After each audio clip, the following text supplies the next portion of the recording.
Hello बच्चों, welcome back to my channel. मैं सिर्फ स्वाति में आज हम स्टार्ट कर रहे हैं एक्सरसाइज 11.1 का example number 3rd।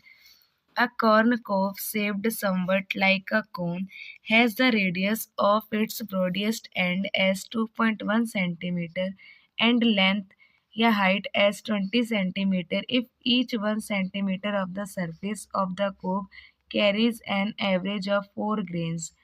Find how many grains you would find on the entire cob. अब देखो क्वेश्चन में क्या कह रहा है जी, आ कॉर्न कोब।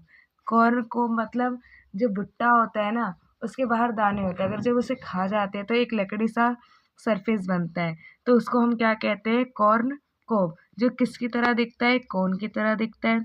अब उसने बोला जो रेडियस है, ब्रॉडियस्ट एंड मतलब जो चौड़ा वाला एरिया है, वो उसका जो रेडियस दे रखा है वो क्या है? 2.1। मतलब नीचे वाला जो बेस पार्ट है उसका रेडियस हमें 2.1 दे रखा है। एंड लेंथ मतलब उसकी हाइट पूरी कॉर्न की वो कितनी है? 20 सेंटीमीटर।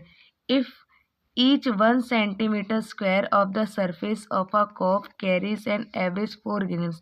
उसका जो 1 सेंटीमीटर है स्क्वायर किसका? कॉब का, उसने कितना सरफेस एरिया कैरी किया हुआ है? 4 ग्रेन्स। ठीक है। Find how many grains you would find on the entire cob. अब क्या बताना है? आपको बताना है कि कितने ग्रेन्स उस कॉब में है। अब देखो इसमें क्या, पहले स्टार्टिंग क्या है हमारा? गिवन। क्या चीज़ हमें गिवन है? जो रेडियस है, रेडियस ऑफ कॉर्न कॉब कितना दे रखा है? 2.1 centimetre. Height of corn cob कितना है? 20 सेंटीमीटर। ठीक है। अब आपको क्या निकालना? आप कंफ्यूज हो रहे होंगे, कर्व्ड सरफेस एरिया निकालें कि टोटल सरफेस एरिया निकालें। तो देखो बच्चों, जो हमारा कॉर्न कॉब होता है उसके जो दाने होते हैं वो कहाँ होते हैं? चारों तरफ होते हैं। तो आप क्या निकालो? अब पता है वो कोन जैसा शेप है, तो कैसा होगा? उसका एक स्क्वायर मतलब सर्कल पार्ट होगा, वो होगा। जो सर्कल पार्ट है उसमें हमारा क्या निकालेंगे? कर्व्ड सरफेस एरिया निकालेंगे, क्योंकि जो कॉर्न कॉब में नीचे वाले हिस्से पे दाने नहीं होते हैं। तो हम क्या निकालेंगे इसमें? Curved surface area. क्या फॉर्मूला होता है? पाई आर एल।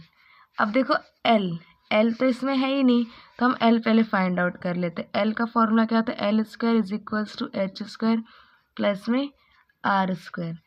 एल स्क्वायर 20 का स्क्वायर प्लस में आर कितना दे रखा है? 2.1 का होल स्क्वायर।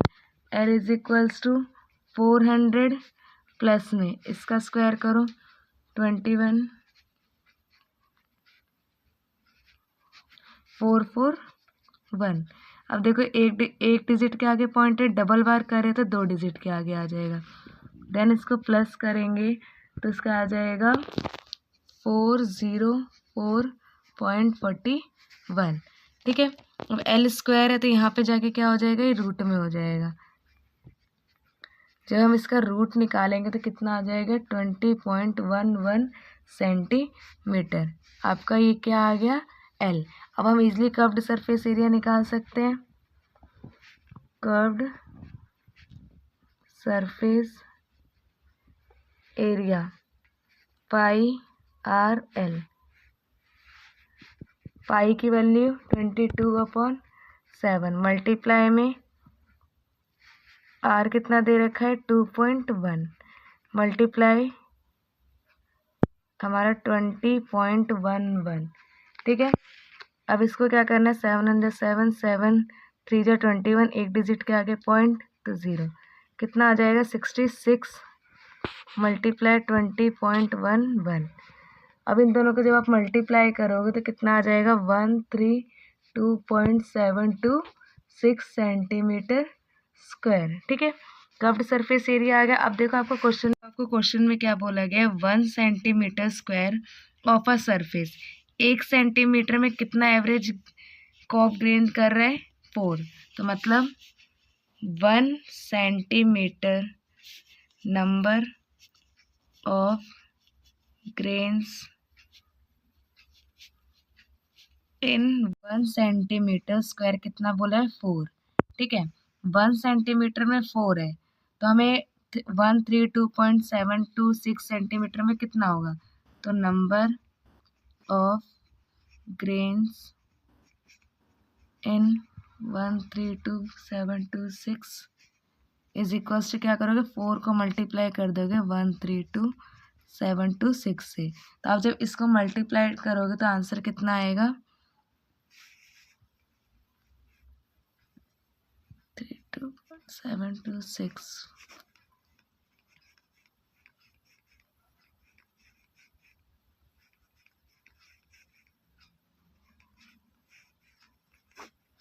आपका आंसर आएगा 530.904, ठीक है, सेंटीमीटर स्क्वायर। आप अगर अप्रॉक्स में लिखना चाहते हो तो इसका आंसर कितना आ जाएगा? 531 अप्रॉक्स। तो number of grains on the entire curve is 531 grains. चलो अब स्टार्ट करते हैं हमारा next example. Example number 4, find the surface area of a sphere of radius 7 centimetre. आपको क्या निकालना है? सरफेस एरिया निकालना है। किसका? स्फेयर का, जिसका रेडियस कितना दे रखा है? 7 सेंटीमीटर। मतलब एक आपका स्फेयर है जिसका जो रेडियस है ये कितना दे रखा है आपको? 7 सेंटीमीटर। तो गिवन क्या है आपको? रेडियस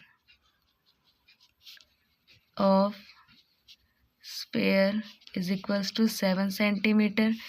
क्या निकालना है? Surface area. आपको पता है सरफेस एरिया ऑफ, अब इसमें कई बच्चे क्या कंफ्यूज होंगे, टोटल निकाले कब? तो बेटा टोटल भी 4πr² होता है, कर्व्ड सरफेस भी एरिया कितना होता है? 4πr²। तो सरफेस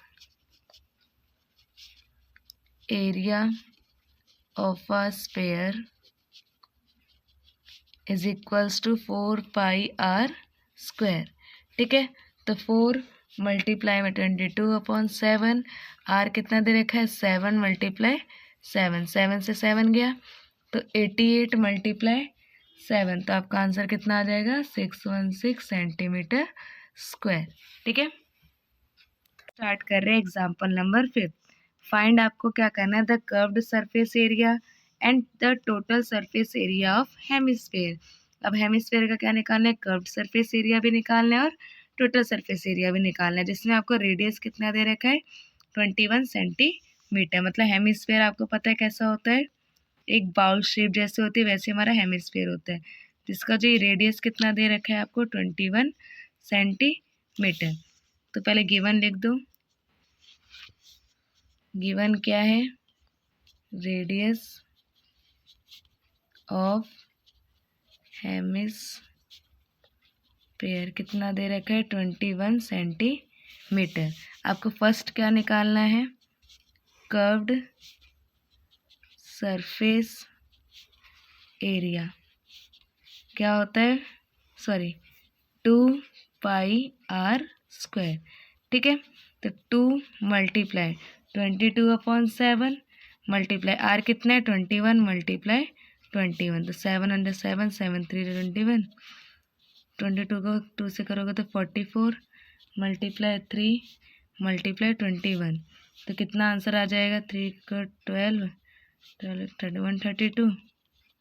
इन दोनों को सॉल्व करोगे तो 2772 सेंटीमीटर स्क्वायर। अब आपको क्या निकालना है? Second, total surface area. Total surface area का फॉर्मूला क्या होता है? 3πr², ठीक है। 3 मल्टीप्लाई 22/7 मल्टीप्लाई आर कितना दे रखा है? 21 मल्टीप्लाई 21, तो 7 अंदर 7, 7 3 जा, तो 22 को 3 से करोगे तो 66 मल्टीप्लाई 3 इज मल्टीप्लाई 21, तो 18 198 मल्टीप्लाई 21, इन दोनों का मल्टीप्लाई करोगे तो 4158 सेंटीमीटर स्क्वायर, ठीक है। स्टार्ट कर रहे हैं example number 6। The hollow sphere in which the circus motorcyclist perform his stunt has a diameter 7 metre. Find the area available to the motorcyclist for riding. देखो बेटा क्या बोले, एक होलो स्फीयर है जिसमें क्या होता है, in which the circus motorcyclist perform his stunt. Circus में जो मोटरसाइकिलिस्ट होते हैं, जो साइकिल चलाने वाले होते हैं, वो क्या करते हैं, स्टंट परफॉर्म करते हैं। तो उसका जो स्फीयर फॉर्म में है ना, उसका डायमीटर कितना दे रखा है, 7 मीटर। हमें क्या निकालना है, एरिया निकालना है कि वो जो मोटरसाइकिलिस्ट है वो राइडिंग कहाँ करेंगे। देखो जो राइडिंग करेंगे तो वो क्या करेंगे, अंदर अंदर करेंगे। तो हम अंदर का कैसे निकालेंगे, कर्व्ड सरफेस एरिया निकालेंगे। तो हमें गिवन क्या है, गिवन दे रखा है आपको डायमीटर ऑफ स्फीयर कितना दे रखा है, 7 मीटर। तो रेडियस कितना हो जाएगा, आपको पता है डायमीटर का हाफ हमारा रेडियस होता है। रेडियस क्या होगा, 7/2 मीटर। अब हमें क्या निकालना है, find the area available to the motorcyclist for riding. Hollow sphere दे रखा है, मतलब खोखला है थोड़ा सा, तो अंदर की तरफ है, तो अंदर ही राइड करेंगे। तो हम क्या निकालेंगे, curved surface area of sphere क्या होता है, 4πr²।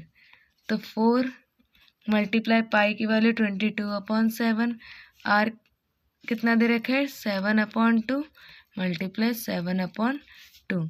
तो 7 से 7, 2 1 जा 2, 11, तो 2 1 जा 2, 2 2 जा 4, तो 22 मल्टीप्लाई 7, कितना आंसर आ जाएगा, 154 मीटर स्क्वायर। ठीक है। एग्जाम्पल नंबर 7 में, a hemispherical dome of a building need to be painted.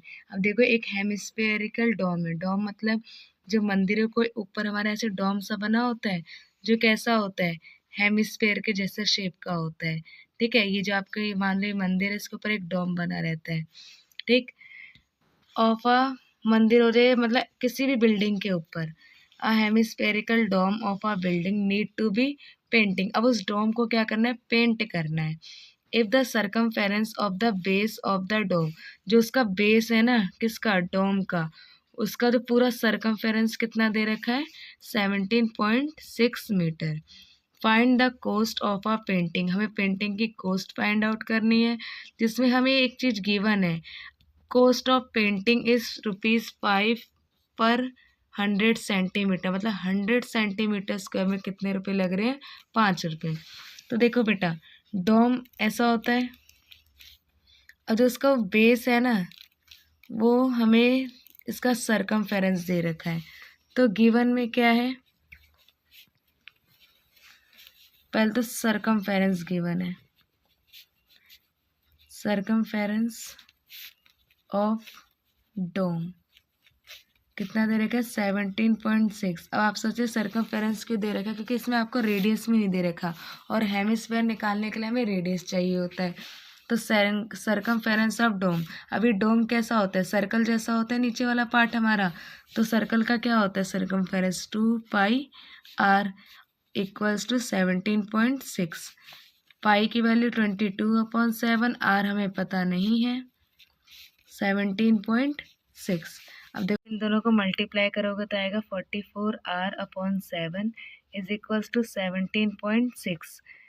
Are निकालना है आपको, तो ये देखो 17.6, यहाँ ये डिवाइड में, उधर जाके मल्टीप्लाई में, ये मल्टीप्लाई में इधर आके डिवाइड। अब इसका पॉइंट हटाओगे तो कितना आएगा, 10, क्यों, एक डिजिट के आगे पॉइंट है तो एक जीरो लग जाता है नीचे। 176 मल्टीप्लाई 7 अपॉन में 44 मल्टीप्लाई 10।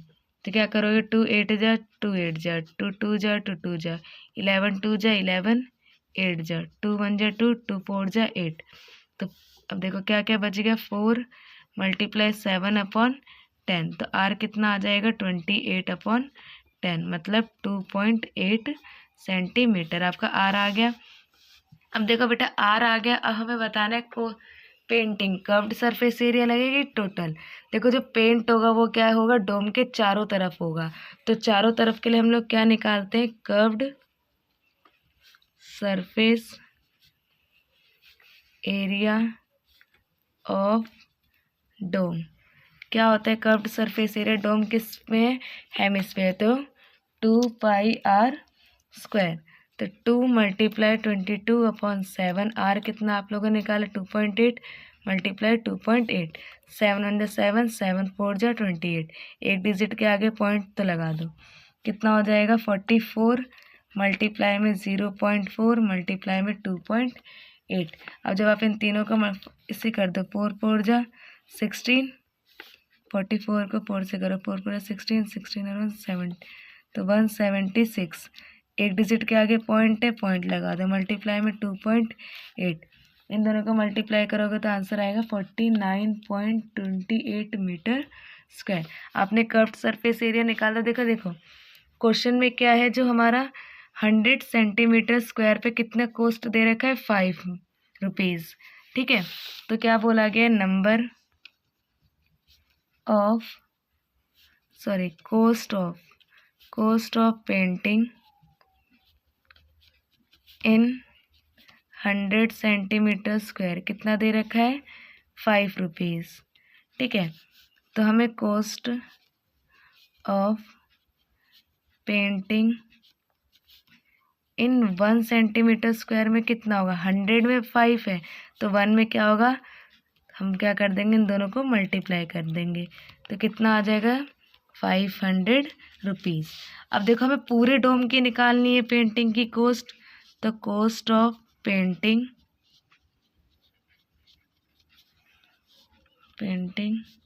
ऑफ होल डोम, पूरे डोम की निकालनी है, तो क्या करोगे, कर्व्ड सरफेस एरिया कितना आया था आपका 49.28, मल्टीप्लाई में कितने रुपीज़ आ गए आपका 500, तो जब आप इन दोनों को मल्टीप्लाई करोगे तो आंसर कितना आ जाएगा 24640। तो बेटा ये था आज की हमारी वीडियो, होप आपको पसंद आया होगा, पसंद आए तो लाइक सब्सक्राइब और कमेंट जरूर करें। Bye bye.